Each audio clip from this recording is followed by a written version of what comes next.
पता नहीं क्या जादू है उस वृंदावन में, वहां की रज में, कि जो जाता है उसको प्रेमी बना देती है।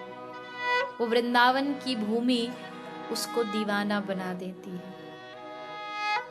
ब्रह्मा जी से पूछा भगवान ने, तुमको क्या चाहिए? प्रभु, वृंदावन का मानव बना दो, गोपी बना दो। भगवान ने कहा, नहीं बना सकता, जितनी गोपियां बननी थी सब बन चुकी हैं। तो प्रभु, ब्रज का कोई गाय बना दो। नहीं, वो भी जितनी बनने थे बन चुके हैं। तो प्रभु, वृंदावन का कोई वृक्ष बना दो।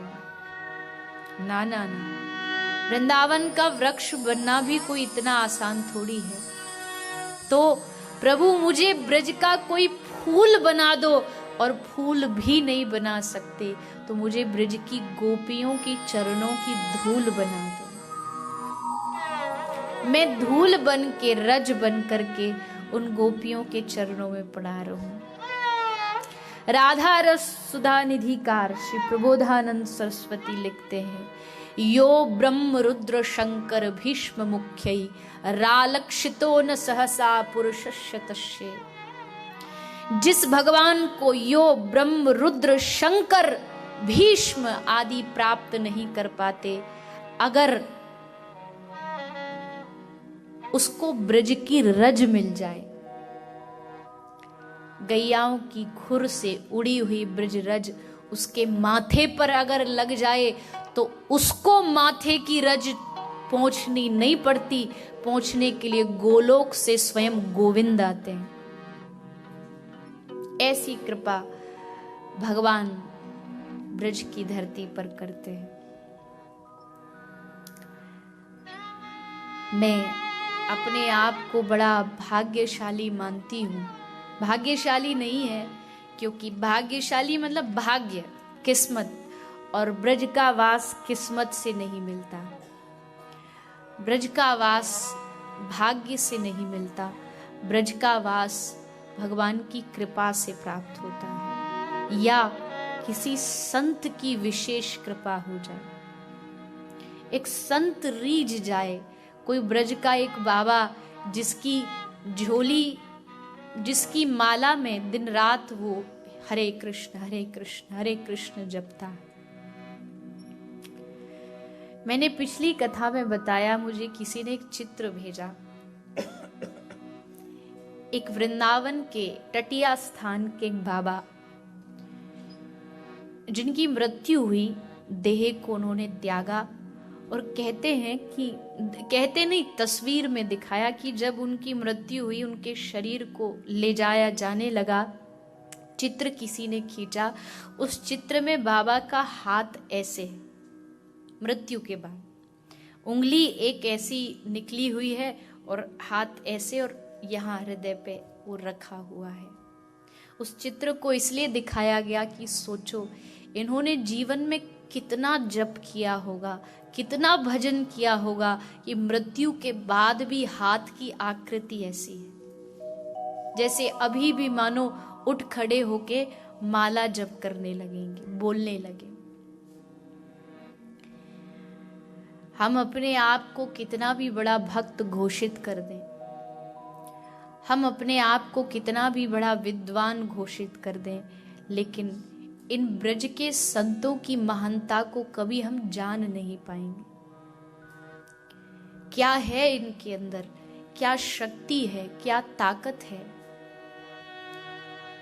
जिनको श्री राधा नाम के बिना कुछ अच्छा ही नहीं लगता, जिनका आहार ही श्री राधा नाम है। उनके पास जाओ तो वो संसार की चर्चा नहीं करेंगे, बस एक ही बात, कैसे, कौन सा साधन करूं, कौन सा भजन करूं कि मैं किशोरी को प्यारा हो जाऊं।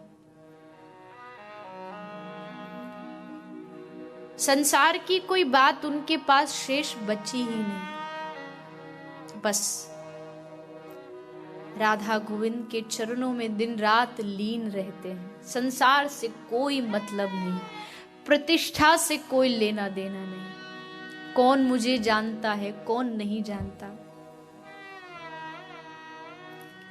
कोई लेना देना नहीं। हाँ, वो संत बहुत टीवी पर नहीं आते, बहुत लोग उनका नाम नहीं जानते, लेकिन उनके रोम रोम में श्री राधा नाम बसा है, कृष्ण नाम बसा है। मैं हमेशा ठाकुर जी से बस एक ही प्रार्थना करती हूँ, हे प्रभु, हमारा साधन नहीं है कि हम कोई बहुत साधन करके आप तक पहुंच पाए, बस इतनी कृपा करना कि जीवन में कोई ऐसा संत दे देना जो हमारी बाहां पकड़ के हमें आप तक पहुंचा दे, जिन पर आप रीझे हुए हो, ऐसे रीझे हुए किसी संत की कृपा मिल जाए। बस सब कुछ संभव है, एक क्षण में संभव है।